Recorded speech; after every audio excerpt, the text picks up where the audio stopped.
ওখান থেকে কেউ একজন দাদা এইভাবে পানাগুলো টেনে আস্তে আস্তে ছাড়াচ্ছে, কারণ এখনও পর্যন্ত প্রশাসনিকভাবে কিছুই এখনও আসেনি। আগের বারে আমরা দেখেছিলাম যে যেগুলো জেসিবি চেন গাড়িতে করে এগুলো আস্তে আস্তে ক্লিয়ার করা হচ্ছিল, কিন্তু আজকে এখনও ক্লিয়ার না হওয়া পর্যন্ত এখনও অনেকটাই কিন্তু পানা স্তর আস্তে আস্তে বাড়তে লাগছে।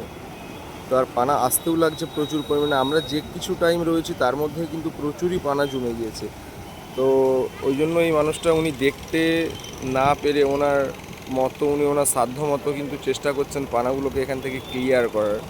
কারণ এটা কিন্তু আমাদের দাসপুরবাসীর জন্য খুব একটা রিস্কি জিনিস হয়ে দাঁড়িয়ে যাচ্ছে, কারণ পানাটা যতটা বেশি থাকবে তাতে কিন্তু জলের চাপ আরও ওপরের দিকে বাড়তে থাকবে। তো কোনো না কোনোভাবে পানাটাকে কিন্তু আগে ক্লিয়ার করার ব্যবস্থা করতে হবে।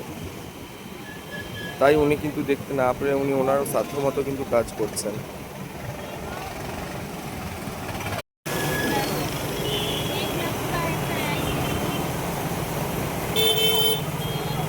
রয়েছে আমার লক্ষ্মী মাতার মন্দিরে একদম